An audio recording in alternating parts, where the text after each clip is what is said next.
अनोशो talk. Gita दर्शन अध्याय 4 number 8।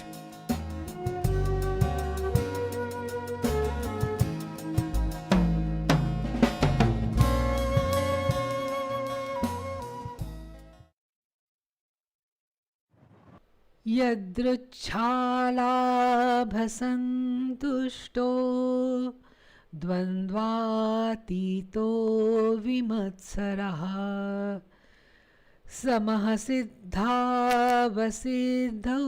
च कृत्वापि न निबध्यते।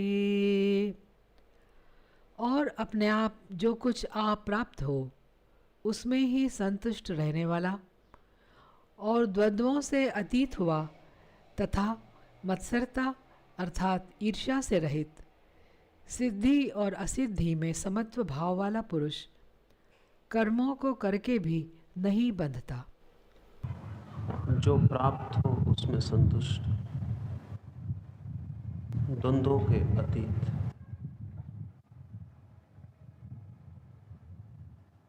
इन दो बातों को ठीक से समझ लेना उपयोगी है। जो मिले उसमें संतुष्ट,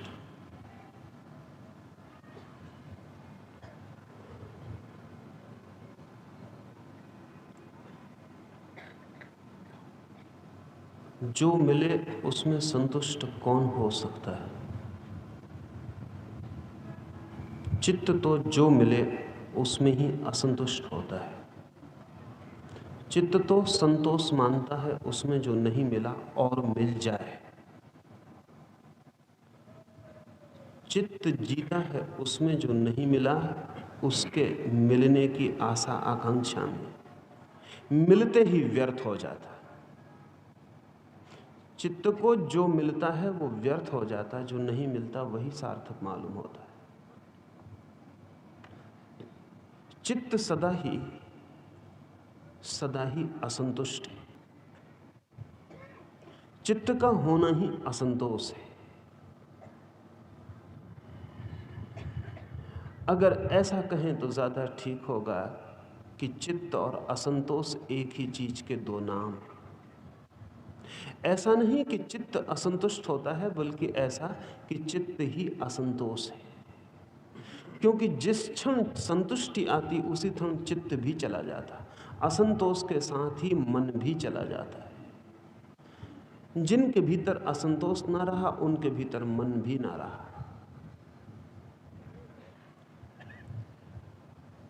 मन उसकी आकांक्षा में ही जीता है जो नहीं मिला है। इसलिए मन के लिए जरूरी है कि जो मिला है उससे असंतुष्ट हो और जो नहीं मिला है उसमें संतोष की कामना में जिए। जो नहीं मिला है उसमें संतोष खोजे और जो मिल जाए उसमें असंतोष खोजे। ये हमारी चित्त दशा है। ऐसा भी नहीं है कि जो आज हमें नहीं मिला है और लगता है कि कल मिल जाए तो संतोष मिलेगा, तो कल मिल जाने पर संतोष मिल जाएगा। ऐसा भी नहीं है। कल मिलते ही अचानक हम पाएंगे कि हमारा असंतोष आ गया उस पर जो मिला और हमारा संतोष हट गया उस पर जो अभी नहीं मिला है। करीब करीब जैसे आकाश का क्षितिज होरिजन है, दिखता है थोड़ी दूर आकाश जमीन से मिलता हुआ। चले खोजने, जितना बढ़ेंगे उतना ही वो आकाश भी आगे बढ़ता जाता है। वो कहीं पृथ्वी को छूता नहीं, सिर्फ छूता हुआ मालूम पड़ता है, प्रतीत होता है। अपीयरेंस भर है स्पर्श का पृथ्वी और आकाश के, कहीं छूता नहीं। बढ़ते जाएं, पूरी पृथ्वी का पूरा चक्कर लगा लें, वो कहीं छूता हुआ मिलेगा नहीं। और फिर भी कहीं भी ऐसा ना होगा कि आगे छूता हुआ न दिखाई पड़े, हमेशा आगे छूता हुआ दिखाई पड़ेगा। जब पहुंचेंगे उस जगह तब तक वो आगे हट चुका होगा। संतोष भी हमारे लिए क्षितिज रेखा की भांति है, सदा आगे दिखाई पड़ता है। थोड़े और आगे चलें, वहां संतोष है। जहां है वहां असंतोष है। जहां है वहां आकाश छूता नहीं, दूर कहीं छूता है संतोष। आकाश क्षितिज बढ़े, पहुंचे वहां पाते हैं, पहुंचे कि आकाश आगे हट गया। आपकी वजह से आकाश आगे नहीं हटता है, आपसे आकाश इतना नहीं डरता है। छूता होता तो छूता ही रहता है। नहीं, आप बढ़ गए इसलिए आकाश भाग नहीं गया, आकाश कहीं भी छूता ही नहीं है, सिर्फ भ्रम होता है छूने का। आपके बढ़ने से आकाश हटता नहीं है, आकाश कभी छूता ही नहीं था, सिर्फ आपको भ्रम हुआ था छूने का। ऐसे ही चित्त सदा ही भविष्य में संतोष के भ्रम में जीता है। कृष्ण उल्टी बात कह रहे हैं। वे कहते हैं जो पुरुष जो मिल जाए उसमें संतुष्ट हो, तो फिर उसे कर्मबंध नहीं बांधते।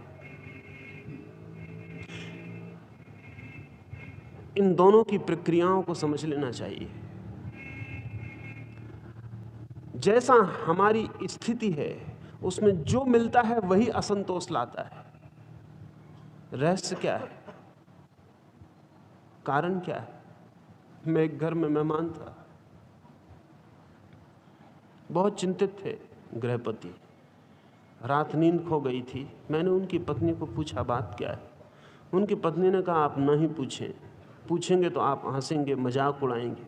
उनका फिर भी उसने कहा ऐसा है कि इस साल मेरे पति को 5 लाख का लाभ हो गया है, इससे बड़े चिंतित थे। मैंने कहा इसमें चिंतित होने की क्या बात है? तो उसने कहा आप उनसे पूछना, वो आपको बताएंगे कि 5 लाख की हानि हो गई।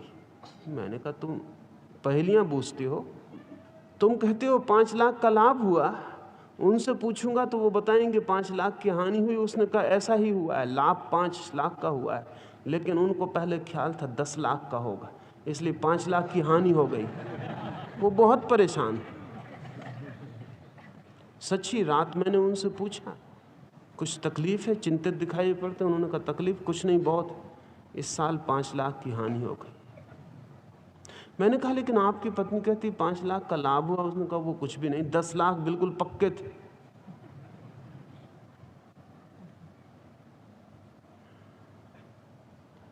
असंतोष का राज, असंतोष का भी अपना कीमिया है, केमिस्ट्री। वो केमिस्ट्री ये है, जितना बड़ा असंतोष पाना हो उतनी बड़ी अपेक्षा चाहिए। छोटी अपेक्षा से बड़ा असंतोष नहीं पाया जा सकता। अगर असंतोष कमाना हो तो बड़ी अपेक्षाओं के आकाश फैलाने चाहिए। जितनी बड़ी अपेक्षा उतना बड़ा असंतोष। काश इस आदमी की अपेक्षा 10 लाख की ना हो कि 5 लाख की होती, तो हानि बिल्कुल ना होती। अगर इस आदमी की अपेक्षा 2 लाख की होती तो 3 लाख अतिरिक्त लाभ होता। अगर इस आदमी की कोई भी अपेक्षा ना होती तो 5 लाख का शुद्ध लाभ था, हानि का कोई प्रश्न ना था।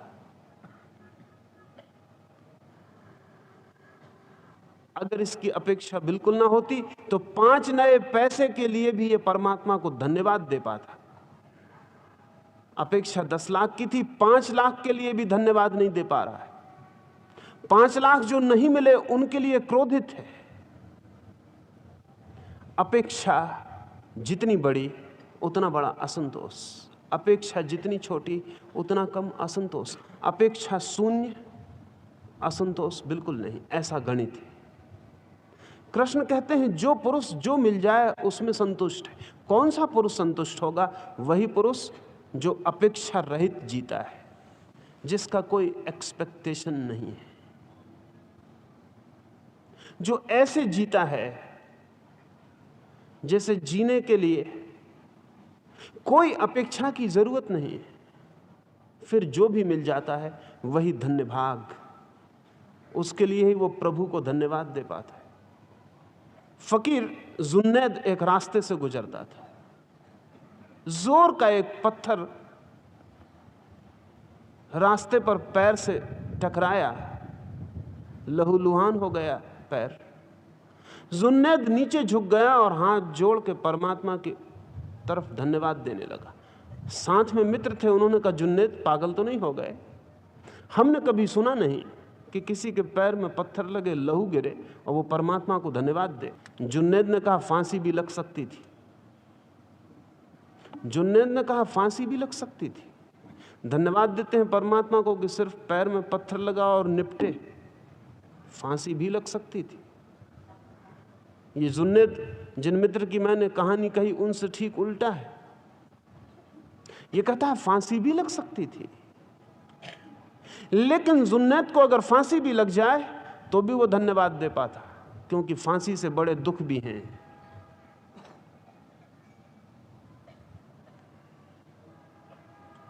धन्यवाद का जो भाव है वो उसी व्यक्ति में हो सकता है जिसकी अपेक्षा कोई भी नहीं। जब अपेक्षा कोई भी नहीं तो जो भी मिल जाता है, जो भी, उसमें भी वरदान खोजा जा सकता है।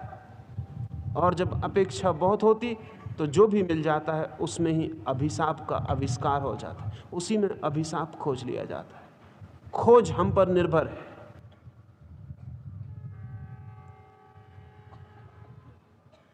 जो प्राप्त हो जाए उसमें संतुष्ट कौन होगा? जिसने और ज्यादा प्राप्त नहीं करना चाहा। सच जिसने प्राप्त ही कुछ नहीं करना चाहा, उसे जो भी मिल जाए वही काफी, जरूरत से ज्यादा है। और एक बार किसी व्यक्ति को यह रहस्य पता चल जाए तो संतोष के आनंद की कोई सीमा नहीं है, असंतोष के दुख की कोई सीमा नहीं है, संतोष के आनंद की कोई सीमा नहीं, असंतोष के नरक का कोई अंत नहीं है, संतोष के स्वर्ग का भी कोई अंत नहीं। लेकिन संतुष्ट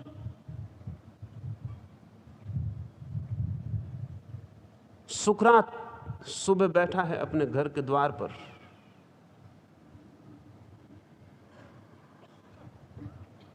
कुछ बात चलती है, कोई प्रश्न पूछ रहा है सुकरात से, वो जवाब दे रहा है। उसकी पत्नी चाय बना के लाई है, पीछे खड़ी है, वो क्रोध से भर गई है। सुकरात ने उस पर ध्यान नहीं दिया, वो अपनी बात में तल्लीन है। स्वभाव था, शायद पत्नियों की सबसे बड़ी आकांक्षा पति उन पर ध्यान दे, इससे ज्यादा दूसरी नहीं है। क्रोध से भर गई, इतने क्रोध से भर गई कि उसने केतली भरी हुई गर्म पानी की सुकरात के ऊपर डाल दी। उसका आधा चेहरा जल गया। जो प्रश्न पूछ रहा था वो घबरा गया। उसने सुकरात से कहा कि ये क्या हो गया? सुकरात ने कहा कुछ भी नहीं हुआ, आधा चेहरा बच गया है। प्रभु को धन्यवाद, पूरा चेहरा भी जल सकता था।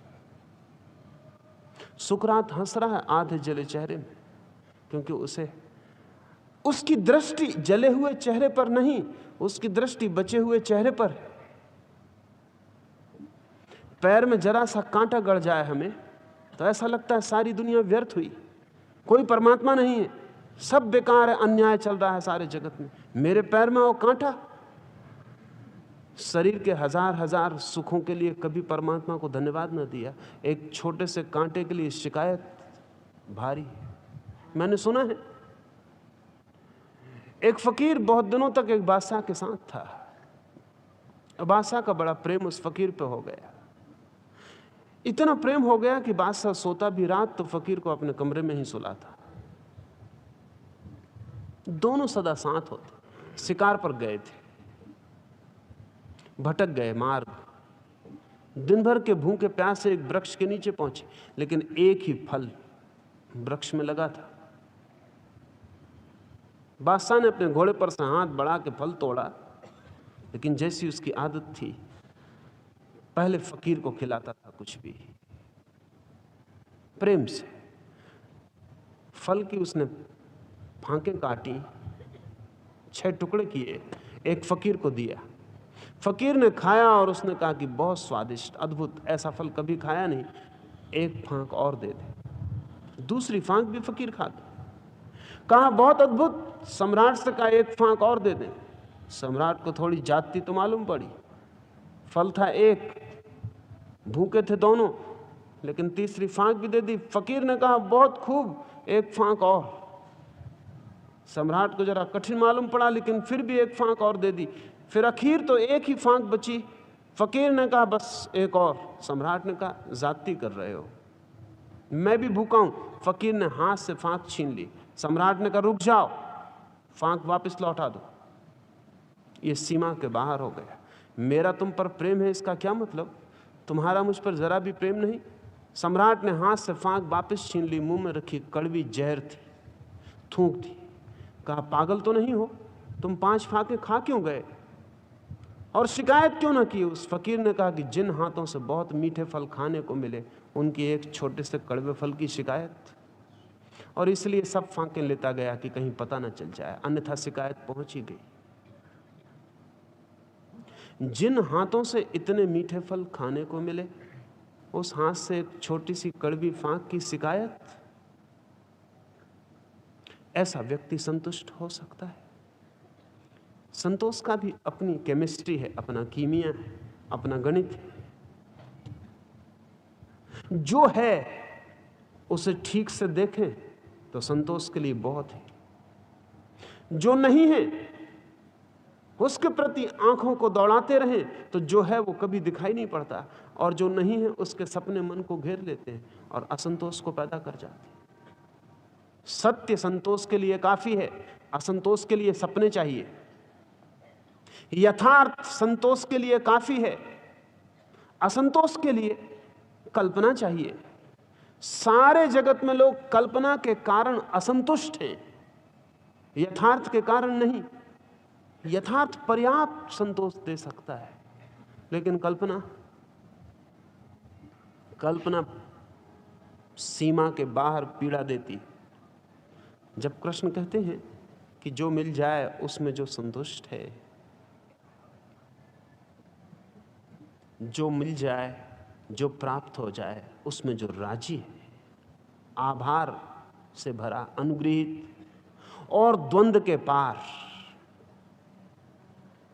दूसरी बात वो कहते हैं द्वंद्व के पार, द्वंद्वातीत, बियॉन्ड द डुअलिटी, दो के बाहर।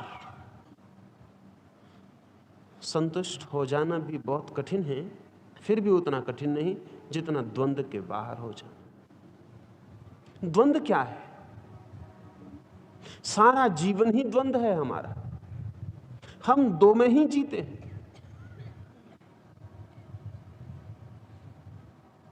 प्रेम करते हैं किसी को, लेकिन जिसे प्रेम करते हैं उसे ही घृणा भी करते हैं। कहेंगे कैसी बात कहता हूं मैं, लेकिन सारी मनुष्य जाति का अनुभव यह है, और अब तो मनस्शास्त्री इस अनुभव को बहुत प्रगाढ़ रूप से स्वीकार कर लिए कि जिसे हम प्रेम करते हैं उसे ही घृणा करते हैं। द्वंद्व है हमारा मन। जिसे हम चाहते हैं उसे ही हम नहीं भी चाहते। जिससे हम आकर्षित होते हैं उसी से हम विकर्षित भी होते हैं। जिससे हम मित्रता बनाते हैं उससे हम शत्रुता भी पालते हैं। ये दोनों हम एक साथ करते हैं। थोड़ा किसी एकाध घटना में उतर के देखेंगे तो ख्याल में आ जाएगा। जिससे आप प्रेम करते हैं उससे आप 24 घंटे प्रेम कर पाते? नहीं कर पाते। घंटे भर प्रेम करते हैं तो घंटे भर घृणा करते हैं। सुबह प्रेम करते हैं तो सांझ घृणा करते हैं। सांझ लड़ते हैं तो सुबह फिर दोस्ती कायम करते हैं। पूरे समय घृणा और प्रेम की धूप छांव की तरह खेल चलता है। जिसको आदर करते हैं उसके ही प्रति मन में अनादर भी पालते हैं। मौके की तलाश में होते कब अनादर निकाल सके। जिसको फूल माला पहनाते हैं किसी दिन उस पर पत्थर फेंकने की इच्छा भी मन में रहती है। वो इच्छा दबी हुई प्रतीक्षा करती, फिर किसी दिन बहाना खोज के वो इच्छा बाहर आती, पत्थर भी फेंक लेती। हमारा मन प्रतिपल दोहरा है, डबल बाइंड। इसलिए जो बुद्धिमान है, जैसे कि चाणक्य ने, जो कि चालाकों में अधिकतम बुद्धिमान आदमियों में एक, चाणक्य ने कहा है, राजाओं को सलाह दी है कि अपने मित्र को भी वो बात मत बताना जो तुम शत्रु को नहीं बताना चाहते हो। क्यों? क्योंकि चाणक्य ने कहा भरोसा कुछ भी नहीं, जो आज मित्र है वो कल शत्रु हो सकता है। पश्चिम में चाणक्य का समानांतर एक आदमी हुआ मैकियावेली, वो भी चालाकों में इतना ही बुद्धिमान। उसने कहा ध्यान रखना, जिस बात को तुम गुप्त नहीं रख सकते तुम्हारा मित्र भी नहीं रख सकेगा, इसलिए मित्र को भूल के मत बताना। क्योंकि जब तुम खुद ही गुप्त नहीं रख सके और मित्र को बताना पड़ा, तो तुम इस भ्रांति में मत पड़ना कि तुम जिस बात को गुप्त नहीं रख सके उसको तुम्हारा मित्र रख सकेगा, वो भी किसी को बता देगा, और फिर जो आज मित्र है वो कल शत्रु हो सकता है। मैकियावेली ने एक बात और कही, उसने ये कही कि शत्रु के प्रति भी इस तरह की बातें मत कहना जिन्हें कि कल लौटाना मुश्किल हो जाए, क्योंकि जो आज शत्रु है वो कल मित्र हो सकता है। फिर कठिन होगा, फिर लौटाना मुश्किल होगा। असल में शत्रु और मित्र दो चीजें नहीं हैं, एक ही साथ घटित होती हैं। आप किसी आदमी को बिना मित्र बनाए शत्रु बना सकते हैं? बहुत मुश्किल है, अब तक तो नहीं हो सका पृथ्वी पर। ये बिना मित्र बनाए किसी को शत्रु बनाया जा सकता है? असंभव है। शत्रु बनाने के लिए भी मित्र की सीढ़ी से गुजरना ही पड़ता है। शत्रु बनाने के लिए भी पहले मित्र ही बनाना पड़ता है। ऐसा भी समझ सकते हैं कि जिसको मित्र बनाया अब उसके शत्रु बनने की संभावना घनीभूत हो गई। जब कृष्ण कहते हैं द्वंद्वातीत, मन तो जीता है द्वंद्व में, सदा द्वंद्व में। मन तो जीता है सदा विकल्प में, सदा ही दो विकल्प खड़े रहते हैं। जो आप करते हैं उसका खिलाफ भी आपका मन पूरे वक्त भीतर कहता रहता है। एक पैर भी आप उठाते हैं तो मन का दूसरा हिस्सा कहता है मत उठाओ। मन कभी भी 100% 100% नहीं होता, एक हिस्सा निरंतर ही विरोध करता रहता है। जिस आदमी का मन ऐसी हालत से भरा है कि वो आदमी द्वंद्व में घिरा है, वो सदा ही द्वंद्व में घिरा रहेगा। ये द्वंद्व अगर बहुत तीव्र हो जाए तो वो आदमी दो खंडों में टूट जाएगा, जिसको मनोवैज्ञानिक सिजोफ्रेनिया कहते हैं। वो आदमी दो खंडों में टूट जाएगा, वो एक ही आदमी दो आदमियों की तरह हो जाएगा। लेकिन हम इतने ज्यादा नहीं टूटते, हमारा टूट तरल होती, लिक्विड होती। हम बिल्कुल नहीं टूट जाते दो खंडों में, लेकिन हमारे दो खंड जारी रहते। लेकिन फिर भी हैं तो सिजोफ्रेनिक, हैं तो दोहरे। जो आपकी प्रशंसा करता है, कल आपको एकदम हैरानी होती कि उसने आपकी निंदा की, आप गलती में हैं, आपको मनोवैज्ञानिक सत्य का पता नहीं। जिसने प्रशंसा की वो बदला चुकाएगा, वो आज नहीं कल कहीं निंदा करेगा, तब कंपनसेशन हो पाएगा। उसने एक काम कर दिया, अब उससे उल्टा काम नहीं करेगा तो संतुलन नहीं हो पाएगा। जिसने एक तरफ प्रशंसा की वो कल कहीं ना कहीं जाके निंदा करेगा। जब प्रशंसा करे तभी समझ लेना, निंदा की प्रतीक्षा मत करना, वो कहीं करेगा। फ्रायड ने लिखा है अपने संस्मरणों में, अगर घने से घने मित्र भी एक दूसरे के संबंध में यहां वहां जो कहते हैं वो अगर उन्हें पता चल जाए तो इस पृथ्वी पर एक भी मित्रता टिक नहीं सकती। घने से घने, इंटीमेट से इंटीमेट, निकट से निकट मित्र भी एक दूसरे के खिलाफ यहां वहां जो कहते हैं अगर वो सबको पता चल जाए तो इस पृथ्वी पर एक भी मित्रता नहीं टिक सकती।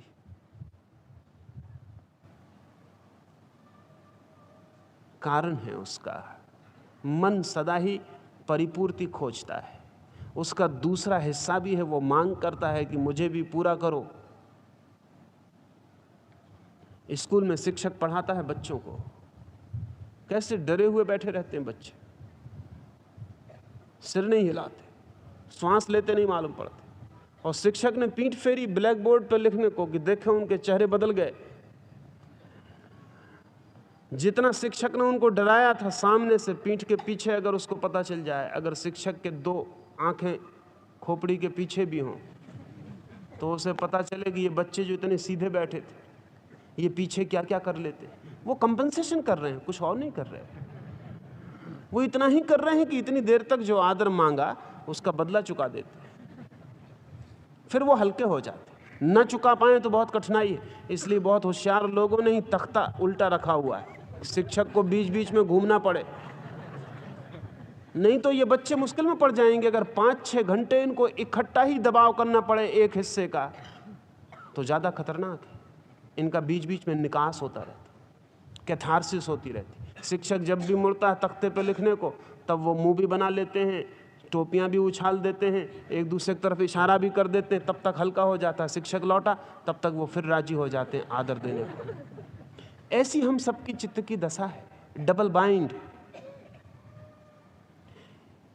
ये जो द्वंद्व है ये बहुत ऊपर भी है, बहुत गहरे भी है, सतह पर भी है, गहराइयों में भी है। गहराइयों में भी सतह द्वैत चलता रहता है। दिन में आदमी ने उपवास किया है, रात भोजन के सपने देखेगा, कंपनसेशन। दिन में आदमी भला है, ईमानदार है, रात सपने में चोरी कर ले। वो चोर वाला हिस्सा भी भीतर है, ईमानदार के साथ बेईमान भी भीतर है। वो बेईमान क्या करेगा? अगर आपने दिन भर उसे बेईमानी न करने दी तो रात बेईमानी करके अपनी तृप्ति कर लेगा। मैंने सुना है एकनाथ तीर्थ यात्रा को गए तो गांव के लोगों ने कहा कि हम भी चले। बहुत लोग साथ हो लिए। गांव में एक चोर भी था, उस चोर ने भी एकनाथ को कहा मैं भी चलूं। एकनाथ ने कहा भाई तू जाहिर आदमी, फिर बहुत यात्री साथ होंगे, कोई गड़बड़ हो, परेशानी हो तो तू एक कसम खा ले कि चोरी नहीं करेगा, तो हम साथ ले लें। तो उस आदमी ने कहा कसम खा लेता हूं कि चोरी नहीं करूंगा। कसम खा ली तो एकनाथ ने साथ ले लिया। 1-2 रात तो ठीक बीती, लेकिन तीसरी चौथी रात से मुश्किल शुरू हो गई। पर मुश्किल बड़ी अजीब थी। अजीब ये थी, चीज किसी की चोरी नहीं जाती थी, लेकिन एक की बिस्तर की चीज दूसरे के बिस्तर में चली जाती थी, एक की पेटी की चीज दूसरे की पेटी में चली जाती थी। मिल जाती सब चीजें सुबह, लेकिन बड़ी हैरानी होती कि रात कौन मेहनत लेता है, वो किस लिए मेहनत लेता है। एकनाथ को ख्याल आया कि वो चोर तो कुछ नहीं कर रहा। रात जागते रहे, देखा कोई 12 बजे रात वो उठा, इस बिस्तर की चीज दूसरे बिस्तर में कर दी, उस पेटी की इसमें कर दी, किसी का तकिया खींच के किसी के नीचे रखाया। एकनाथ ने कहा तू ये क्या करता है? उस चोर ने कहा मैंने कसम चोरी न करने की खाई थी, लेकिन कम से कम अदल बदल तो करने दे। क्योंकि दिन भर किसी तरह अपने को रोक लेता हूं, लेकिन रात बहुत मुश्किल हो जाती। फिर उस चोर ने कहा फिर लौट के मुझे अपना धंधा भी तो करना है। अगर अभ्यास बिल्कुल टूट गया तो आप ही कहिए क्या हालत होगी। ऐसे अभ्यास भी रहेगा, फिर मैं किसी का नुकसान भी नहीं कर रहा हूं। सुबह सब चीजें मिल जाती, अक्सर तो मैं ही बता देता हूं कि जरा उसके बिस्तर में देख लो। हम भी अपनी रात में यही कर रहे हैं। दिन में जो जो चूक गया, रात कंपनसेशन कर रहे हैं। अगर भले आदमियों के सपने देखे जाएं तो बड़ी हैरानी होती, अगर बुरे आदमियों के सपने देखे जाएं तो भी बड़ी हैरानी होती। भले आदमियों के सपने अनिवार्यतया बुरे आदमी जैसे होते, और बुरे आदमी के सपने अनिवार्यतया भले आदमी जैसे होते। डबल बाइंड है माइंड। अच्छे आदमी बुरे सपने देखते हैं, बुरे आदमी अच्छे सपने देखते हैं। चोर और बेईमान सपने में साधु सन्यासी होने की बातें सोचते हैं। साधु और सन्यासी सपने में चोर और बेईमान हो जाते हैं। वो दूसरा हिस्सा है मन का, वो भीतर प्रतीक्षा करता है। वो प्रतीक्षा करता है कि कब, अगर कहीं मौका नहीं मिला तो सपने में मौका खोज लेता है।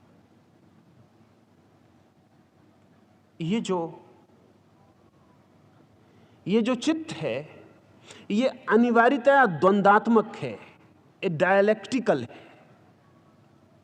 मन के काम करने का ढंग द्वंद्वात्मक है। इसलिए अगर कोई विश्वासी आदमी है, आस्थावान, श्रद्धालु, तो बहुत हैरानी होगी। अगर विश्वासी आदमी है तो उसके भीतर गहरे में संदेह छिपा रहेगा। अगर बहुत संदेह करने वाला आदमी है तो उसके भीतर गहरे में विश्वास छिपा रहेगा।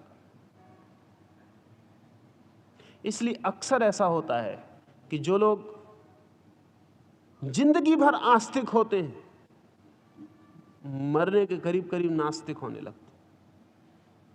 क्यों? क्योंकि जिंदगी भर तो उन्होंने ऊपर विश्वास को संभाला, वो संदेह का हिस्सा भीतर दबा रहा। फिर वो धीरे धीरे उभरना शुरू होता है। वो कहता है जिंदगी भर तो विश्वास कर लिया, क्या मिल गया? वो भीतर का संदेह ऊपर आना शुरू होता है।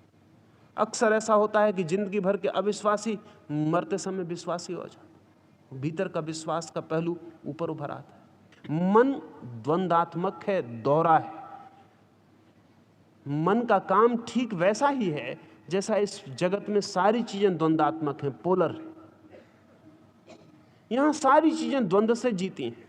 अगर हम प्रकाश को मिटा दें तो अंधेरा मिट जाए। आप कहेंगे कैसी बात कह रहा हूं? प्रकाश को बुझा देते हैं तो अंधेरा तो और बढ़ता है, मिटता नहीं। लेकिन प्रकाश का बुझाना, प्रकाश का मिटाना नहीं। अगर पृथ्वी पर प्रकाश बिल्कुल न रह जाए तो अंधेरा बिल्कुल नहीं रहेगा। नहीं रहेगा इसलिए भी कि अंधेरे का पता ही तब तक चलता है जब तक हमें प्रकाश का पता है, अन्यथा पता भी नहीं चल सकता। रहे तो भी पता नहीं चल सकता। अगर हम जन्म को बंद कर दें तो मृत्यु मिट जाएगी, क्योंकि जन्म ही नहीं होगा तो मरने को कोई खोजना मुश्किल हो जाए। अगर हम मृत्यु को रोक दें तो जन्म को रोकना पड़ेगा। यही तो दिक्कत हुई सारी दुनिया में। पिछले 200 वर्षों के चिकित्सा के विकास ने मृत्यु की दर कम कर दी, इसलिए अब संतति निरोध और बर्थ कंट्रोल के लिए हमें कोशिश करनी पड़ती है। उधर मृत्यु की दर कम हुई, इधर जन्म की दर कम करनी पड़ेगी। जिंदगी विरोधों के बीच संतुलन है और जिंदगी विरोध से चलती है। सारी जिंदगी द्वंद्व है और सारी जिंदगी के आधार में मन, माइंड है। इसलिए जो लोग जैसे मार्क्स, एंजल्स और लेनिन और माओ, जो लोग मन के ऊपर, आत्मा में भरोसा नहीं करते, वे लोग डायलेक्टिकल मटेरियलिज्म, द्वंदात्मक भौतिकवाद की बात करते हैं। वे कहते हैं पदार्थ द्वंद्व से चलता है। इसलिए वे वर्ग संघर्ष की बात करते हैं कि समाज भी द्वंद्व से चलेगा। गरीब को अमीर के खिलाफ लड़ाना पड़ेगा तब समाज चलेगा। सब समाज द्वंद्व है। अगर मन ही सब कुछ है तो जिंदगी में संघर्ष के अलावा और कुछ भी नहीं है। लेकिन कृष्ण कहते हैं द्वंद्वातीत, द्वंद्व के बाहर, द्वंद्व के पार, बियॉन्ड डायलेक्टिक्स। दो के बाहर होता है अर्जुन जो, वही केवल कर्म के बंधन से मुक्त होता है। लेकिन दो के बाहर कौन हो सकता है? मन तो नहीं हो सकता। मन तो जब भी रहेगा दो के भीतर ही रहेगा। दो के बाहर मन को भी जो जानता है वही हो सकता है। मन को भी जो पहचानता है वही हो सकता है। घृणा द्वंद्व के बाहर नहीं हो सकती, प्रेम द्वंद्व के बाहर नहीं हो सकता। लेकिन जो प्रेम और घृणा को जानने वाला ज्ञाता है, नोअर है, वो बाहर हो सकता है। मैं बैठा हूं, सुबह हो गई, सूरज निकला, देखा कि रोशनी भर गई चारों तरफ।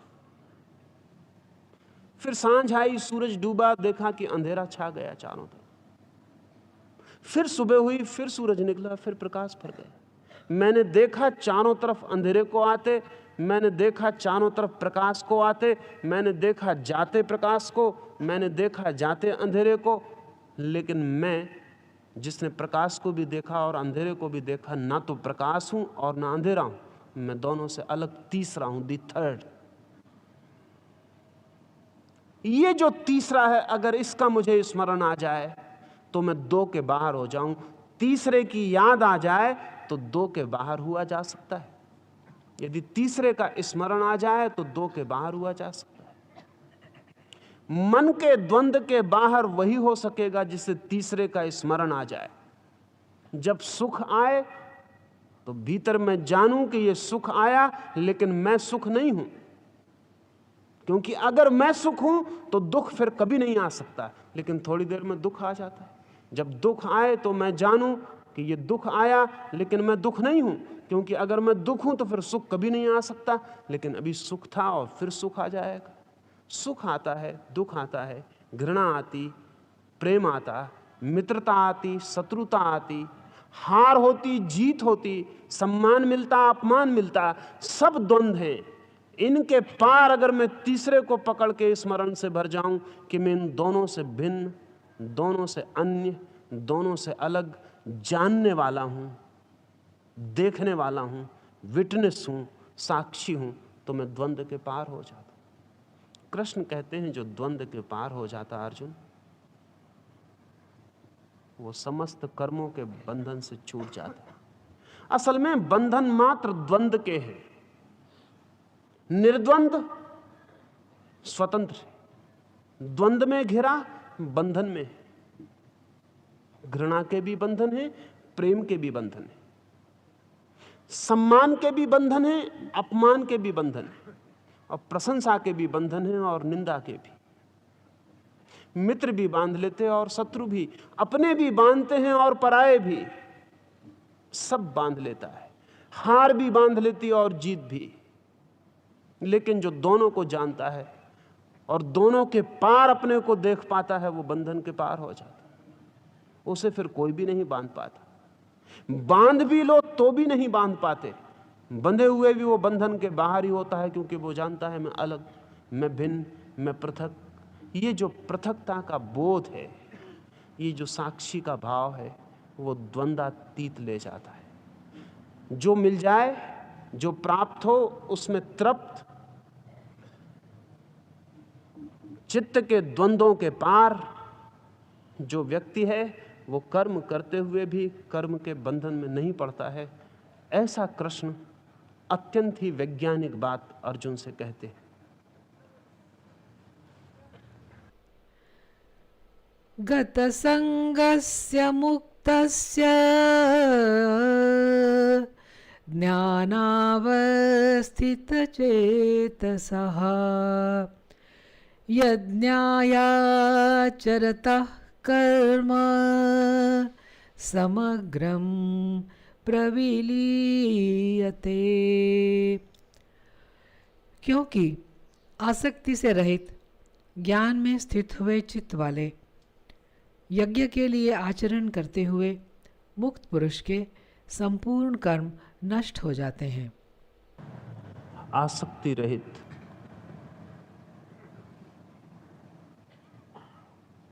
ज्ञान पूर्वक कर्म करते हुए पुरुष के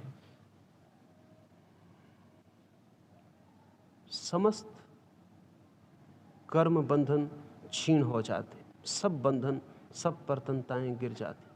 आसक्ति रहित, अनअटैच्ड,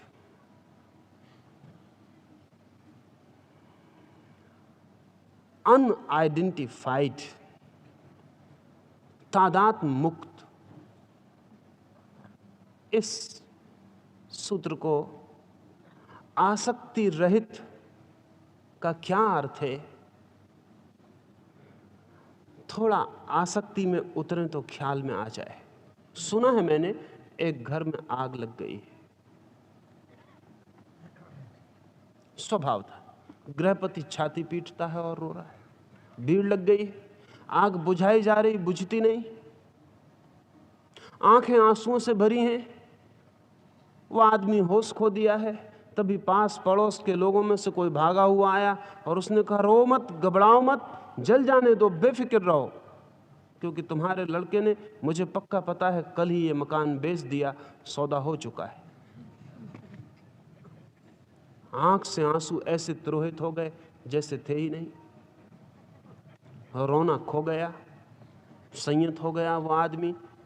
जैसे और सब लोग खड़े थे, ऐसे वही खड़ा हो गया। उसने कहा, मुझे कुछ पता ही नहीं था। उसके होंठों पर मुस्कुराहट आ गई। मकान अब भी जल रहा है, वैसा ही, थोड़ा ज्यादा ही, लपटें और बढ़ गई, लेकिन इसके भीतर की लपटें एकदम खो गई।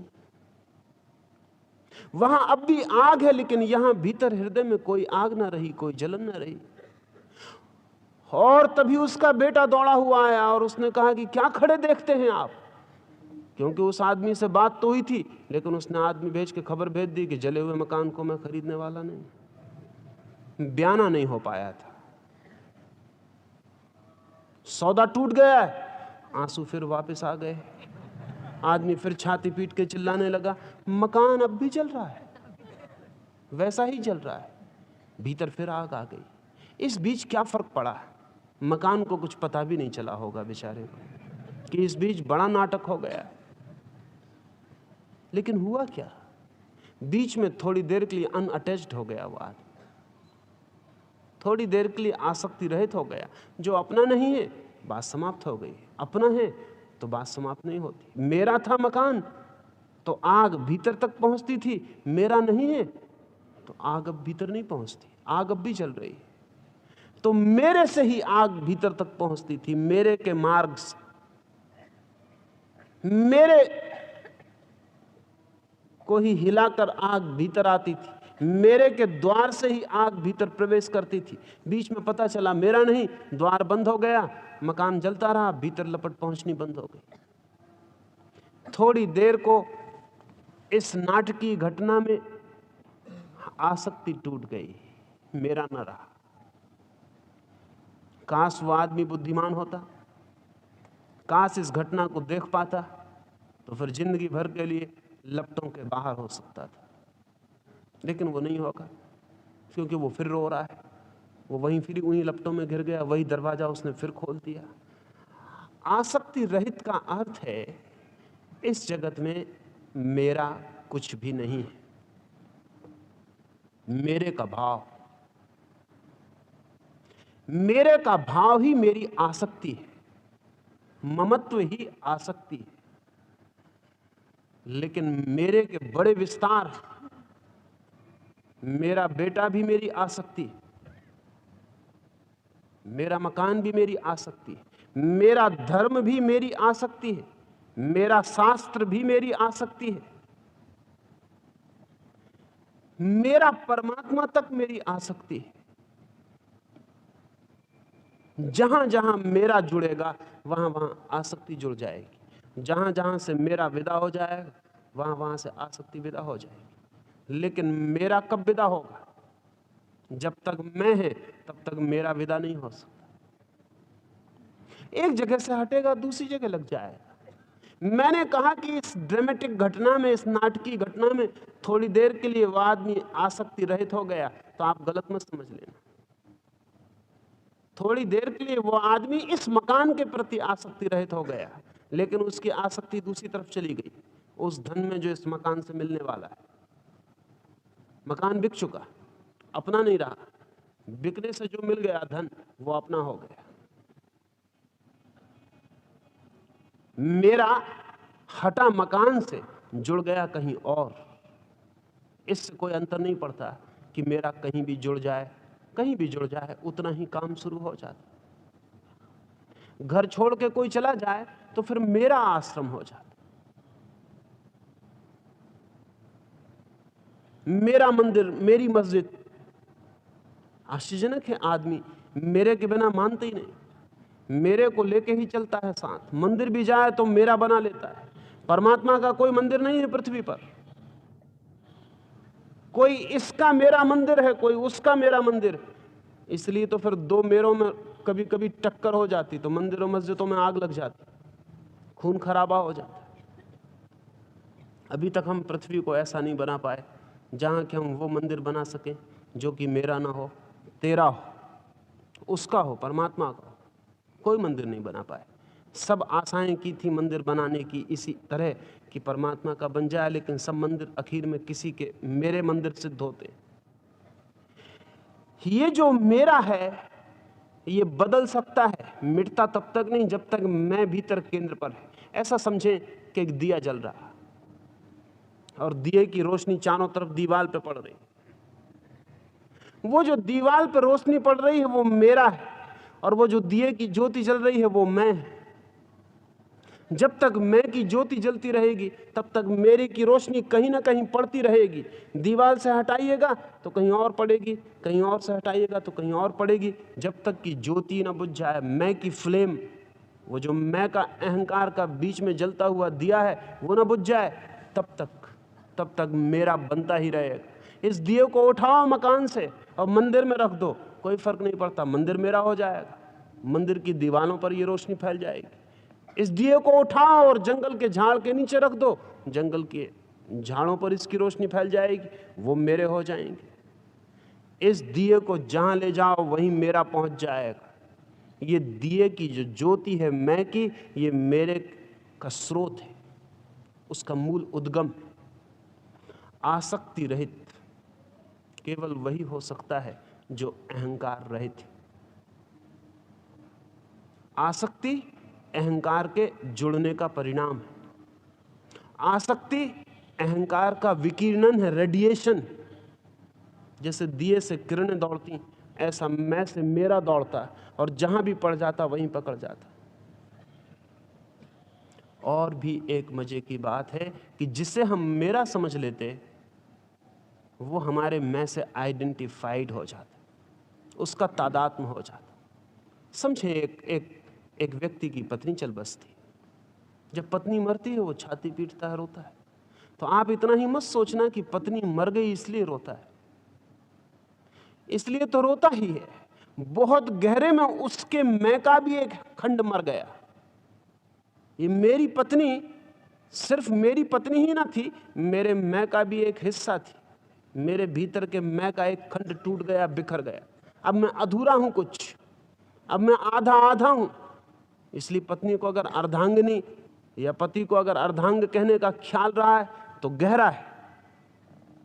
जब भी मेरा कुछ मिटता है, टूटता है, तभी मैं भी कुछ टूटता और बिखर जाता हूं। थोड़ा एक क्षण को सोचें, आपके पास जो जो चीज ऐसी जिसको आप मेरा कहते हैं, अगर वो छीन ली जाए तो आपके पास कितना मैं बचेगा? अगर सब छीन ली जाए तो आपके मैं की ज्योति बहुत स्टार्व्ड, भूखी हो जाएगी, जैसे दिए का सब तेल निकाल लिया। ज्योति रह गई बुझी बुझी, जलती भी है तो ऐसा लगता है कि अब गई, तेल तो सब निकल गया। जब भी हमारा कुछ मेरा टूटता है तो भीतर मैं भी टूटता है, क्योंकि वो मेरा सिर्फ रोशनी ही नहीं है, वो मेरा तेल भी बनता है। इसलिए आदमी मेरे को बढ़ाता रहता है ताकि मैं को मजबूत कर ले। जितना बड़ा मकान हो उतना बड़ा मैं हो जाता है, जितना बड़ा राज्य हो उतना बड़ा मैं हो जाता है, जितना बड़ा धन हो उतना बड़ा मैं हो जाता है। जब धन चला जाता है तो भीतर मैं भी सिकुड़ जाता है। तेल खो गया, बाती बुझने लगी, बाती कष्ट में पड़ जाती। कभी कभी तो इतने कष्ट में पड़ जाती है कि आदमी जी नहीं सकता, आत्महत्या कर लेता।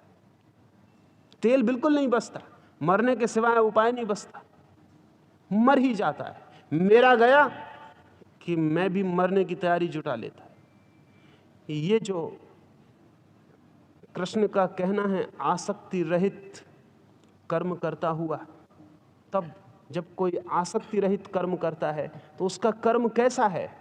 उसका कर्म कहीं भी मेरे को निर्माण नहीं करता, उसका जीवन कहीं भी किसी से तादात्म्य स्थापित नहीं करता, वो किसी को नहीं कहता मेरा। कहीं भी गहरे में उसके भाव मेरे का उठता नहीं, जीता है, मेरे से रहित होकर जीता है।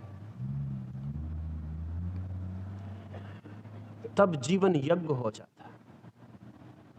तब ऐसा कर्म आसक्ति रहित जीवन को यज्ञ बना देता है। तब पूरा जीवन एक पवित्र हवन हो जाता है। ऐसा पुरुष अर्जुन से कृष्ण कहते, फिर सारे बंधन उसके छीन हो जाते, फिर कोई बंधन का उपाय नहीं रह जाता।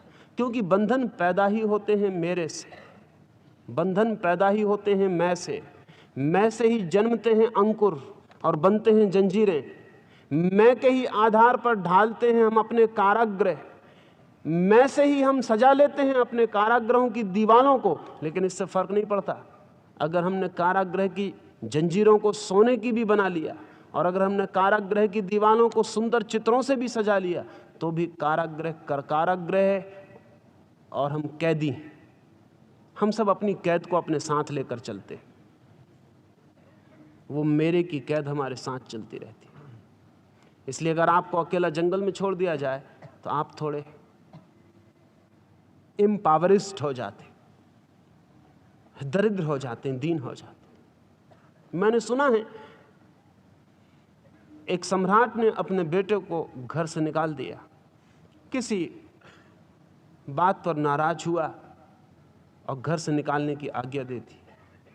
फिर 12 वर्ष बाद बूढ़ा बाप, एक ही था बेटा, फिर याद लौटने लगी।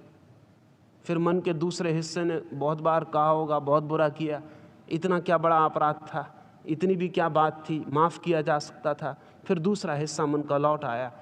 वजीरों को भेजा खोजने की, खोज लाओ। 12 साल वो राजा का लड़का कुछ जानता तो नहीं था। राजा का लड़का था, जानने का कोई सवाल भी ना था, न ठीक से कभी पढ़ा लिखा था, न कभी कुछ सीखा था, बस थोड़ा नाच गाने का जरूर उसे शौक था। तो गांव में भीख मांगने लगा नाच गा के, और कुछ कर नहीं सकता था।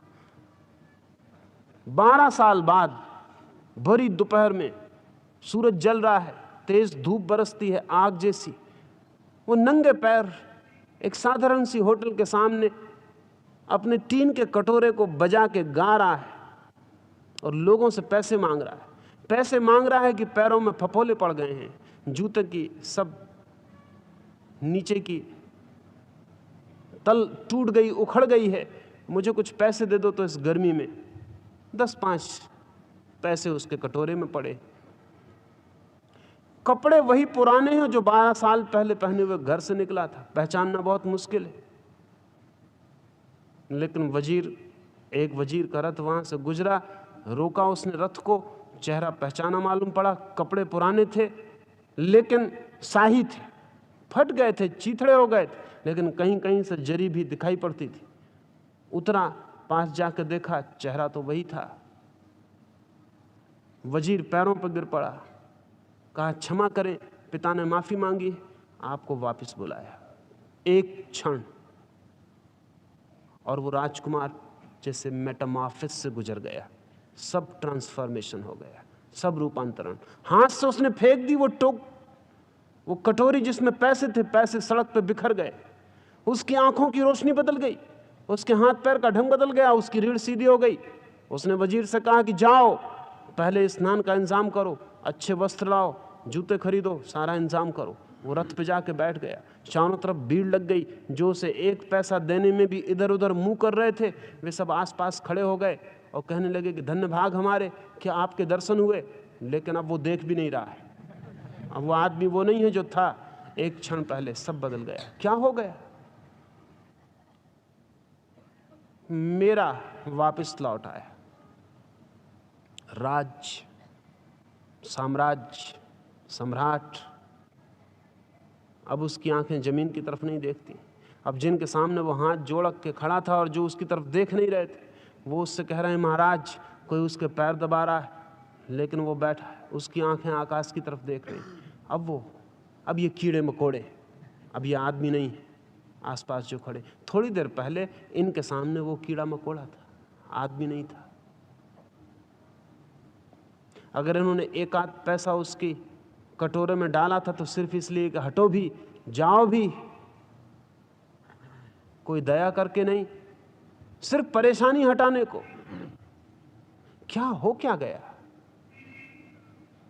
अभी मैं बिल्कुल बुझा था, अब मैं बिल्कुल सजग होकर अब पूरी शक्ति से जल रहा है। मेरी की दुनिया वापस लौट आई। रथ, राज्य, साम्राज्य सब वापस आ गया। अब दिए को तेल मिल गया, अब लपट जोर से जल रही। अब मैं कोई साधारण ज्योति ना रही, मसाल हो गई। कृष्ण कहते हैं आसक्ति रहित होकर पुरुष जब वर्तता है कर्मों में, तो उसका जीवन यज्ञ हो जाता, पवित्र। उससे मैं का जो पागलपन है वो विदा हो जाता, मेरे का विस्तार गिर जाता, आसक्ति का जाल टूट जाता, तादात्म्य का भाव खो जाता। फिर वो व्यक्ति जैसा भी जिए, वो व्यक्ति जैसा भी चले, फिर वो व्यक्ति जो भी करे, उस करने, उस जीने, उस होने से कोई बंधन निर्मित नहीं होते हैं। क्यों? क्योंकि मैं की टकसाल के अतिरिक्त मनुष्य के बंधन निर्माण का कहीं कोई कारखाना नहीं है। क्योंकि ईगो के, अहंकार के अतिरिक्त जंजीरों को ढालने के लिए कोई और फौलाद नहीं है। क्योंकि मैं के अतिरिक्त मनुष्य को अंधा करने के लिए, गड्ढों में गिराने के लिए और कोई जहर नहीं है। इसलिए आसक्ति रहित। लेकिन आसक्ति रहित वह होगा जिसका मेरा खो जाए, मेरा उसका खोएगा जिसका मैं खो जाए। शून्य की तरह ऐसा पुरुष जीता है। शून्य की तरह जीना यज्ञ रूपी जीवन को उपलब्ध कर लेना, फिर कोई बंधन निर्मित नहीं होते।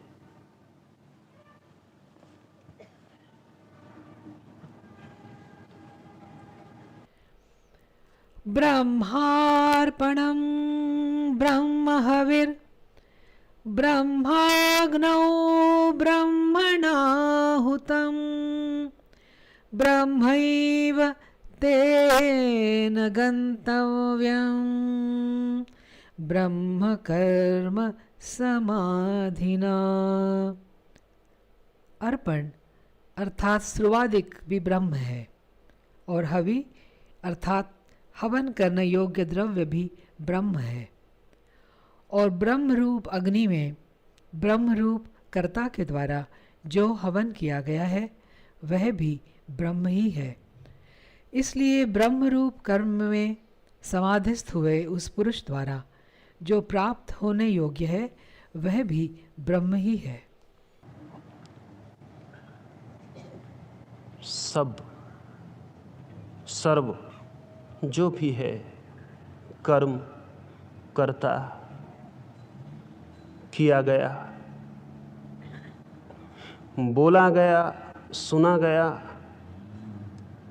देखा गया, दिखाया गया, इस जगत में जो भी है, इस अस्तित्व में जो भी है, कृष्ण इस सूत्र में कहते हैं वो सभी ब्रह्म है। लेकिन ऐसा कब दिखाई पड़ता है? जब तक मैं दिखाई पड़ता है तब तक ऐसा दिखाई नहीं पड़ता कि सभी ब्रह्म है। ऐसा तभी दिखाई पड़ता है जब मैं दिखाई नहीं पड़ता,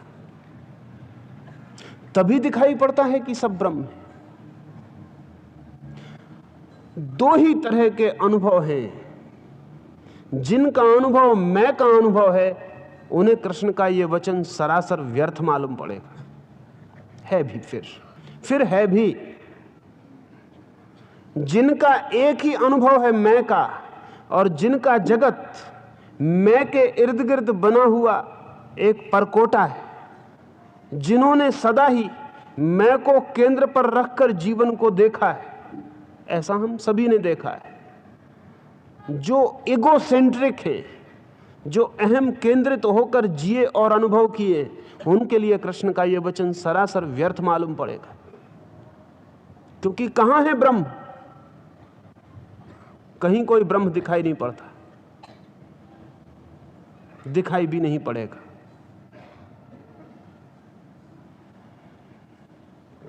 ऐसा व्यक्ति ब्रह्म को देखने के लिए अंधा है। और जिस चीज के प्रति हम अंधे हैं उस चीज को हम वापस आंख पाए हुए बिना देख नहीं सकते। अहंकार अंधापन है ब्रह्म को देखने में। ऐसा कब दिखाई पड़ेगा? सभी कुछ, यज्ञ भी ब्रह्म, हवन की विधि भी ब्रह्म, हवन में जलती अग्नि भी ब्रह्म, हवन में चढ़ाई गई आहुति भी ब्रह्म, हवन में चढ़ाने वाला भी ब्रह्म, हवन में मंत्र उद्घोष करने वाला भी ब्रह्म। ऐसा कब दिखाई पड़ेगा? जब सब ब्रह्म। ये तब दिखाई पड़ेगा जब एक अंधापन मैं का टूट जाता है। उसके पहले ये नहीं दिखाई पड़ेगा। उसके पहले तो यही दिखाई पड़ेगा कि मैं ही हूं और बाकी से सब मेरा साधन है। मैं ही हूं सब कुछ। चांद तारे मेरे लिए घूमते, अस्तित्व मेरे इर्द गिर्द चक्कर काटता। मैं ही हूं सब कुछ, धुरी सारे अस्तित्व की, और सब मेरा साधन। जब तक ऐसा दिखाई पड़ता है, जब तक ऐसा इगोसेंट्रिक विजन, जब तक ऐसी दृष्टि है अहम केंद्रित, तब तक ये ब्रह्म की बात नितांत व्यर्थ मालूम पड़ेगी। ये सिर्फ शब्दों का जाल मालूम पड़ेगी। सभी ब्रह्म नहीं, ऐसा नहीं मालूम पड़ सकता। ये कब मालूम पड़ेगा? पहले सूत्र को ध्यान में रखें तो ये दूसरा सूत्र खुल सकेगा। पहले सूत्र को ध्यान में रखें। आसक्ति रहित हुआ जो व्यक्ति है उसे बहुत शीघ्र दिखाई पड़ने लगेगा। उसके डोर्स ऑफ परसेप्शन, उसके देखने के नए द्वार खुल जाएंगे। उसे दिखाई पड़ेगा कि सभी में वही है, सभी में, चारों ओर। अभी तो हम इसे थोड़ा समझने की कोशिश करें, देखने की कोशिश तो दुरूह है। समझें, लेकिन समझने को जानना ना समझ लें। समझ लें, पर इतना भी समझ लें कि यह हमने समझा है, जाना नहीं। जानना तो बहुत दुरूह, बहुत आर्डुअस। लेकिन समझ लेना भी बड़ा सौभाग्य, क्योंकि समझ लें तो शायद कल जानने की यात्रा पर भी निकल पाए। लेकिन हम बहुत होशियार हैं, हम समझने को ही ज्ञान समझ लेते हैं। हम समझ के मान लेते हैं कि बिल्कुल ठीक है। मेरे पास एक सूफी फकीर को लाया गया, जो लाए थे उन्होंने कहा इन्हें सब तरफ परमात्मा ही परमात्मा दिखाई पड़ता है, इन्हें कण कण में परमात्मा दिखाई पड़ता है, वृक्ष में, पत्थर में, पौधों में, चांतारों में, मकानों में, सब तरफ इन्हें परमात्मा ही दिखाई पड़ता है। मैंने कहा बहुत शुभ है, इससे ज्यादा शुभ और क्या हो सकता। मैंने उन फकीर से पूछा कि आपने ये देखने का अभ्यास किया कि आपको बस दिखाई पड़ता है? उन्होंने कहा नहीं, मैंने अभ्यास किया, वर्षों अभ्यास किया, वर्षों तक देखने की कोशिश की, तब दिखाई पड़ा। मैंने कहा कैसे कोशिश की? तो उन्होंने कहा कि बस मैंने इस तरह का भाव करना शुरू किया। वृक्ष के पास खड़ा होता तो मन में सोचता ब्रह्म है, परमात्मा है, प्रभु है, वृक्ष नहीं है, ईश्वर है। सोचता सोचता 30 वर्ष मैंने ऐसे सोचते सोचते बिताए, तब मुझे अब सब में ब्रह्म दिखाई पड़ता है। मैंने कहा 3 दिन ये सोचना बंद कर दे। उनका उससे क्या होगा? मैंने कहा आप 3 दिन बंद करें, फिर हम बात करेंगे।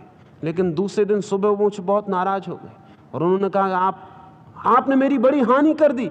मैंने रात में ही सोचना छोड़ा कि मुझे दीवालें दिखाई पड़ने लगी, ब्रह्म दिखाई नहीं पड़ा। ये प्रोजेक्शन, मैंने उनसे कहा ये प्रोजेक्शन हुआ। अहंकार अभ्यास कर सकता है देखने का कि सब में ब्रह्म है, लेकिन वो अभ्यास सिर्फ एक सपना होगा। अहंकार के रहते हुए मैं भी हूं और सब में ब्रह्म है, ये नहीं हो सकता। हाँ, इतना हो सकता है कि मैं अपने को धोखे में डाल लूं, ऑटो हिप्नोटाइज कर लूं, सम्मोहित कर लूं कि हाँ सब ब्रह्म है, ऐसा मान के चलने लगूं कि सब ब्रह्म है। मानता रहूं, अपने को धोखा देता रहूं, तो एक दिन ऐसी घड़ी आ जाएगी कि मेरा मन का ही जाल चारों तरफ फैल जाएगा, मुझे दिखाई पड़ेगा सब ब्रह्म। लेकिन वो मन का ही जाल होगा, वो ब्रह्म का अनुभव ना होगा। वो अहंकार का ही धोखा और डिसेप्शन होगा, वो ब्रह्म का अनुभव ना होगा। ब्रह्म का अनुभव अभ्यास से नहीं मिलता, ब्रह्म का अनुभव अहंकार के विसर्जन से मिलता है। इस बात को ठीक से ख्याल में ले लेंगे। ब्रह्म का अनुभव अहंकार के अभ्यास से नहीं मिलता, ब्रह्म का अनुभव अहंकार के विसर्जन के अभ्यास से मिलता है। अहंकार खो जाए, मैं न रह जाऊं, तो जो रह जाएगा वो ब्रह्म मालूम पड़ेगा। मैं रहूं और जो दिखाई पड़ता है उस पर ब्रह्म को आरोपित करूं, इंपोज करूं, तो धीरे धीरे ऐसा हो जाएगा कि मुझे ब्रह्म दिखाई पड़ने लगे। लेकिन वो ब्रह्म नहीं, मेरा ही भ्रम है।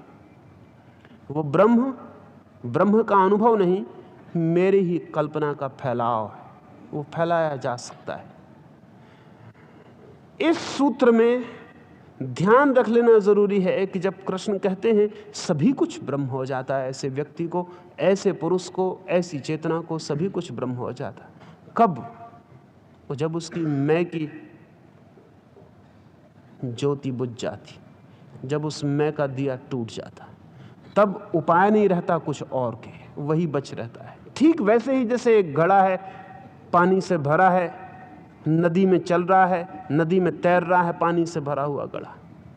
उस पानी से भरे हुए घड़े को भी ऐसा नहीं मालूम पड़ता कि जो पानी भीतर है वही बाहर है। घड़ा कहता है ये मेरा पानी, बाहर जो नदी का पानी है वो दूसरा है, अन्य है। मिट्टी की एक पतली दीवार घड़े के भीतर के पानी को और नदी के पानी को अलग अलग करती। टूट जाए घड़ा, फूट जाए घड़ा, पानी बाहर का और भीतर का एक हो जाता। अहंकार की झीनी सी दीवार मुझे और ब्रह्म को अलग अलग करती है। टूट जाए दीवार, फूट जाए अहंकार का घड़ा, मैं और ब्रह्म एक हो जाते। और तब ही दिखाई पड़ता है कि सभी कुछ। तब ऐसा भी दिखाई नहीं पड़ता कि ब्रह्म कण कण में है, तब ऐसा दिखाई पड़ता है कि ब्रह्म ही कण कण है, मैं भी नहीं। क्योंकि जब हम कहते हैं कण में ब्रह्म है तो ऐसा लगता है कण भी अलग है और उसके भीतर ब्रह्म भी कहीं है। नहीं, जब घड़ा टूटता मैं का, तो ऐसा नहीं दिखाई पड़ता कि कण कण में ब्रह्म है, ऐसा दिखाई पड़ता है कि कण कण और ब्रह्म एक ही चीज के दो नाम हैं। अस्तित्व और ब्रह्म एक ही चीज के दो नाम हैं। फिर ऐसा कहना भी अच्छा नहीं मालूम पड़ता कि ईश्वर है, फिर तो ऐसा ही कहना अच्छा मालूम पड़ता है कि है और ईश्वर एक ही बात है। जो है वो ईश्वर ही है, अस्तित्व ही ब्रह्म है, अस्तित्व ही। ऐसी प्रतीति के लिए भीतर से मैं की दीवार का टूट जाना जरूरी है। बहुत बारीक है दीवार, ट्रांसपेरेंट भी है, पारदर्शी, इसलिए पता भी नहीं चलता। ये बहुत मजे की बात है। अगर पत्थर की दीवार हो, ट्रांसपेरेंट ना हो, आर पार दिखाई ना पड़ता हो, तो दीवार का पता चलता है।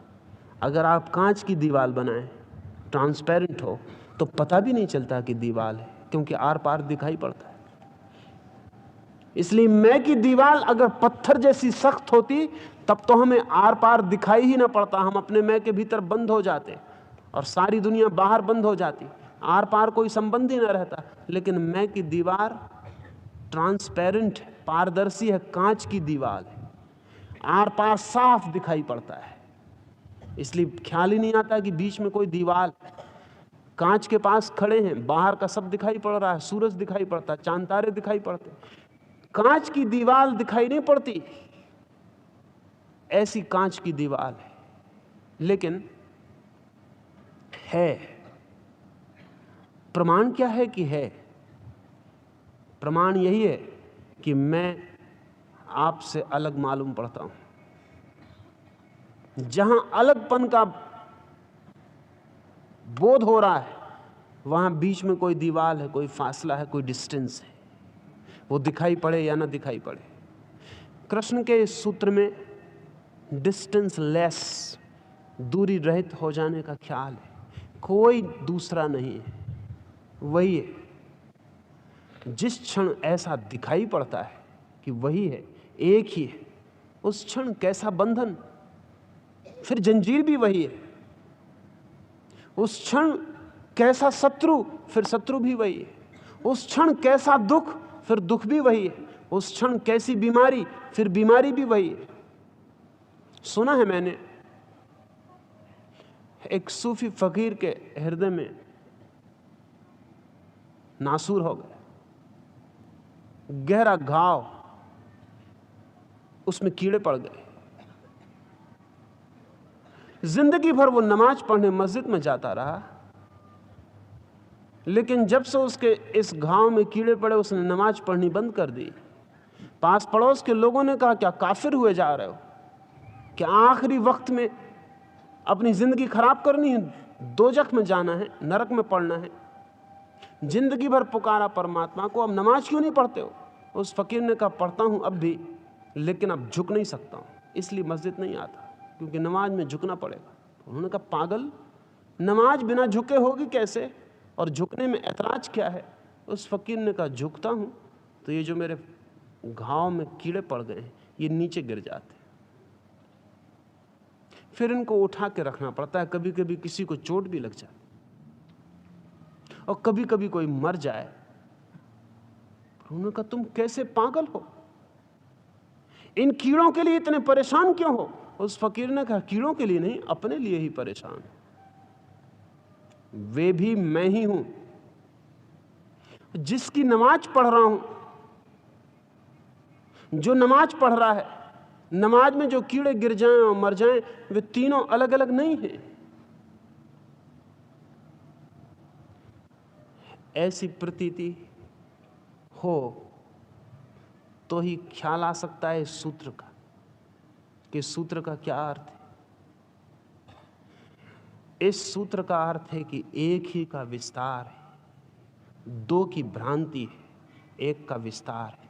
इस सूत्र को कृष्ण ने द्वंद्व के अतीत होने के बाद क्यों कहा है?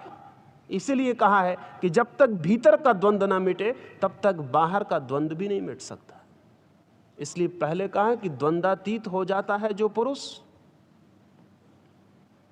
फिर कहते सब ब्रह्म हो जाता है। भीतर का द्वंद्व टूट जाए, भीतर के मन के दो खंड मिट जाएं, एक हो जाए भीतर, तो बाहर भी ज्यादा दिन दो नहीं रहेंगे। भीतर का एक बाहर के एक को खोज लेगा, भीतर के दो बाहर भी दो को निर्मित कर देते हैं। हम बाहर वही देखते हैं जो हमारे भीतर है, हम बाहर वही खोजते हैं जो हमारे भीतर है। चोर चोर को खोज लेता है, बेईमान बेईमान को खोज लेता है, साधु साधु को खोज लेता है। एक ही गांव में आज रात कई यात्री उतरेंगे, कोई वैश्यालय को खोज लेगा, कोई मंदिर को खोज लेगा। उसी गांव में हम वही खोज लेते हैं जो हम हैं। सुना है मैंने, एक रात एक फकीर के घर में एक चोर घुस गया। आधी रात थी, सोचा, सो गया होगा फकीर।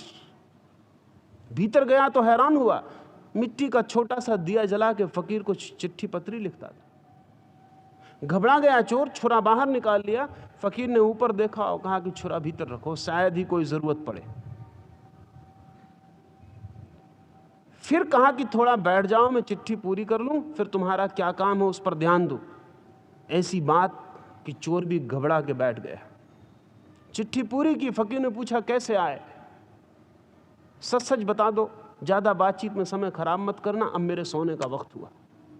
उस चोर ने कहा, अजीब हैं आदमी आप, देखते नहीं छुरा हाथ में लिए हूं, आधी रात आया, काले कपड़े पहने हूं, चोरी करने आया हूं। फकीर ने कहा ठीक, लेकिन गलत जगह चुनी, और अगर यहां चोरी करने आना थी तो भले मानस पहले खबर भी तो कर देते, हम कुछ इंतजाम करते। यहां चुराओगे क्या? मुश्किल में डाल दिया मुझे आधी रात आके, और इतनी दूर आ गए, खाली हाथ जाओगे, ये भी तो बदनामी होगी। और पहला ही मौका है कि मेरे घर भी किसी चोर ने ध्यान दिया, आज हमको भी लगा कि हम भी कुछ हैं, कभी कोई आते नहीं इस तरफ, तो ठहरो मैं जरा खोजूं।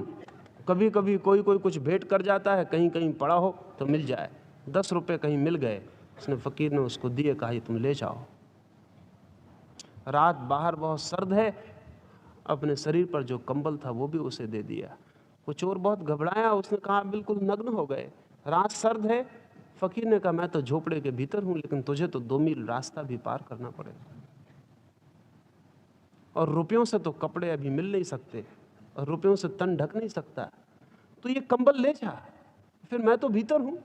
और फिर कब इस गरीब की झोंपड़ी पे कोई कभी चोरी करने आया नहीं, तूने हमें अमीर होने का सौभाग्य दिया।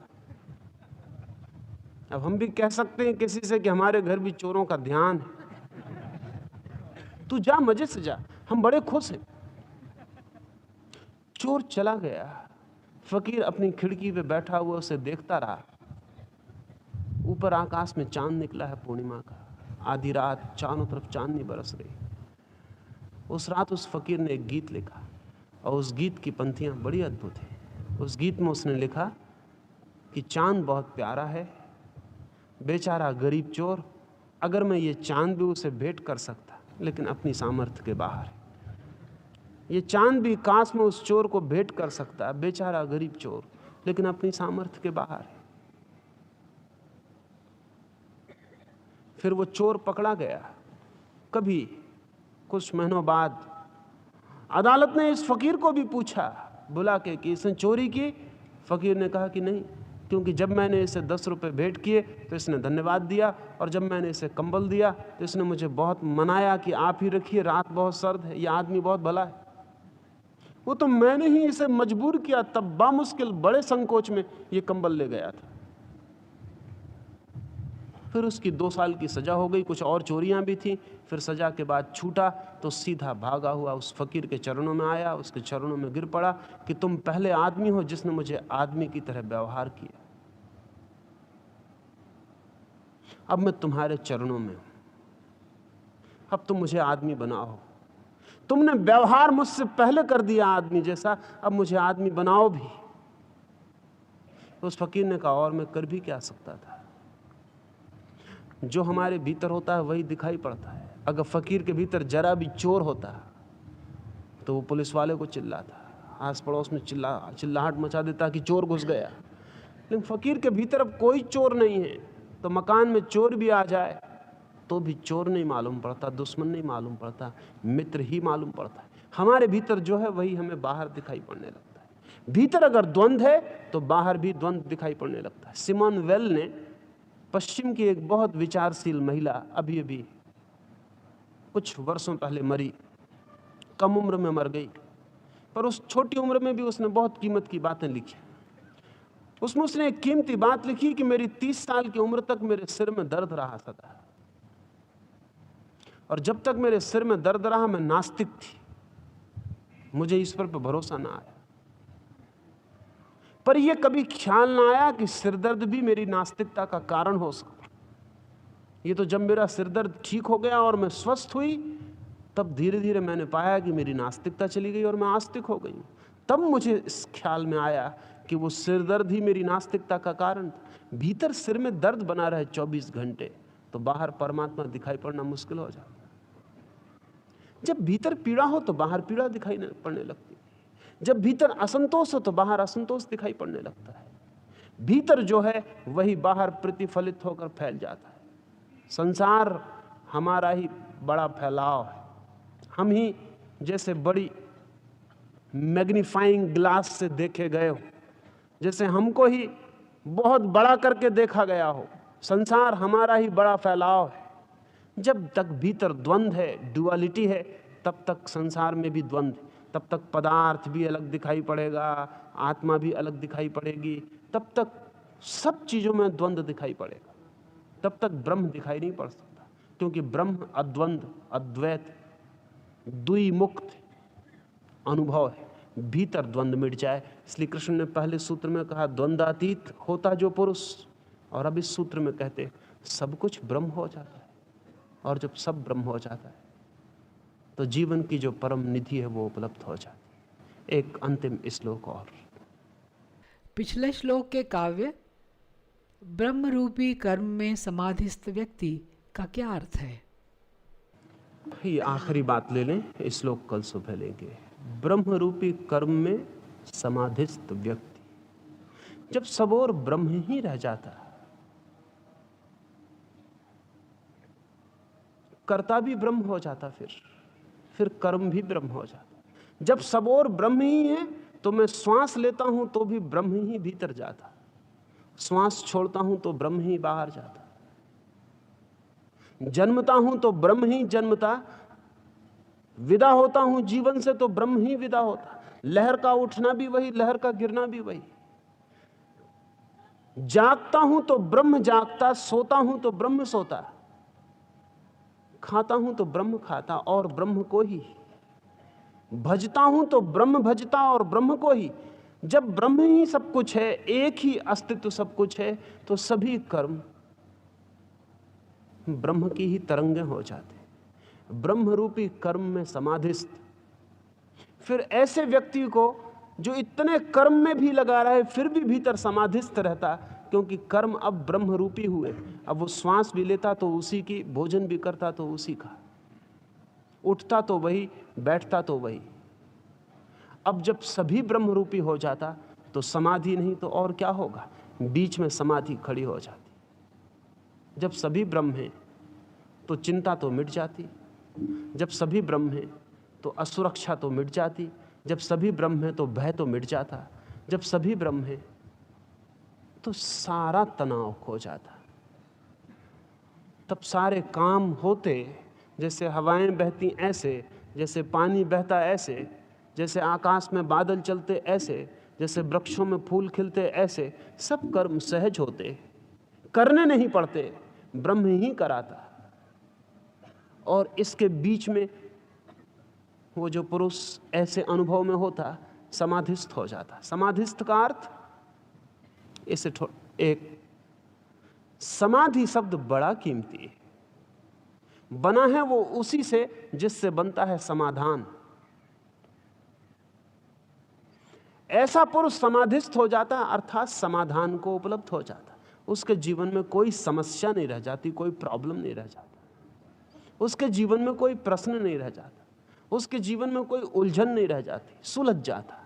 समाधिस्थ हो जाता अर्थात समाधान को उपलब्ध हो जाता, सुलझ जाता।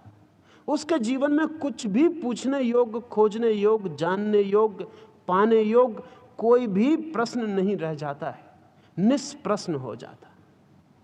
ब्रह्म को सब और जो अनुभव करता है वो ब्रह्म के साथ एक हो जाता है, और ब्रह्म जैसी गहरी समाधि में है, ऐसी ही गहरी समाधि में वो भी खो जाता है।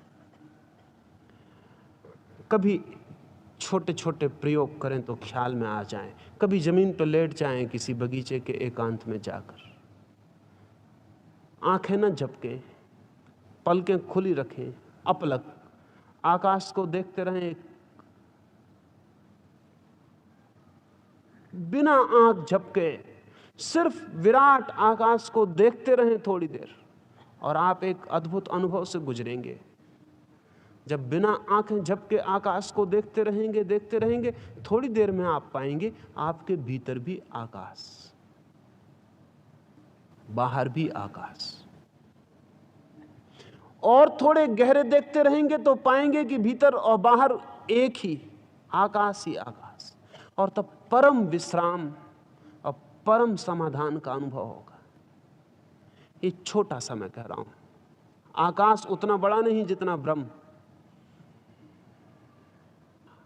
जब कोई व्यक्ति अपने बाहर सब तरफ ब्रह्म को ही देखता है, जैसे आपने थोड़ी देर आकाश को देखा, ऐसा जब कोई प्रतिपल चारों ओर ब्रह्म को ही देखता है तो बाहर भी ब्रह्म और भीतर भी ब्रह्म, और दोनों के बीच बड़ा सुर संगीत निर्मित हो जाता है, दोनों के बीच बड़ा तालमेल, दोनों के बीच बड़ी ट्यूनिंग। गोल्डस्मिथ एक छोटी सी किताब लिखी, उसका नाम है in tune with the infinite. अनंत के साथ एक रस, एक तानबद्ध। कभी आकाश के साथ प्रयोग करें, छोटा प्रयोग है। परमात्मा ब्रह्म बड़ा आकाश है, विराट आकाश है, लेकिन एक बड़ा विराट आकाश हमारे अनुभव के लिए तो बहुत विराट हमारे ऊपर छाया हुआ है छत की भांति। कभी उसके नीचे लेट जाएं, सीधे सब भूल जाएं, आकाश को देखते रहें, आंख बंद ना करें, अपलक देखते रहें, आंसू बहने दें, आकाश को देखते रहें। थोड़ी ही देर में पाएंगे भीतर भी आकाश समा गया। और जब दोनों तरफ आकाश होंगे तो दोनों आकाश की वार्ता शुरू हो जाएगी, डायलॉग शुरू हो जाएगा, इन ट्यून विद द इन्फिनिट। और तब एक सुर संगम बजने लगेगा, दोनों के बीच एक संगीत का आदान प्रदान शुरू हो जाएगा, और एक समाधान की झलक मिलेगी। वो झलक बड़ी छोटी है, तिनके जैसी, एक बूंद जैसी। कृष्ण जिस झलक की बात कह रहे हैं वो विराट सागर जैसी।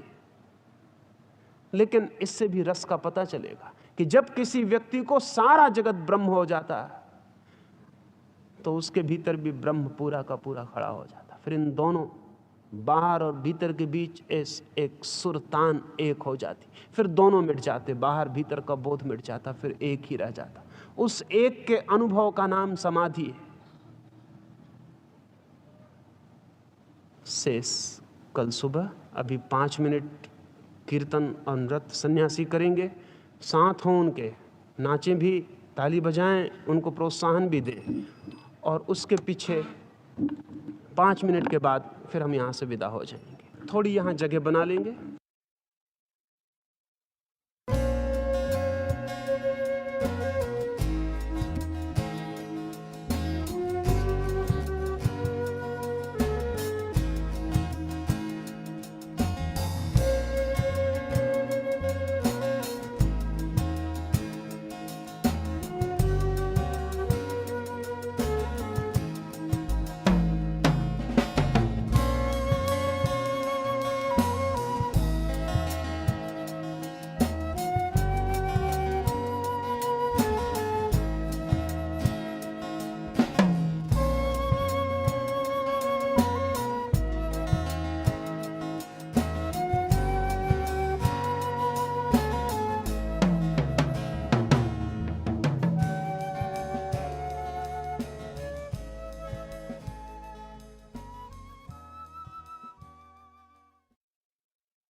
The responses to sutras and voice recording on this audio format are the copyright of Osho International Foundation.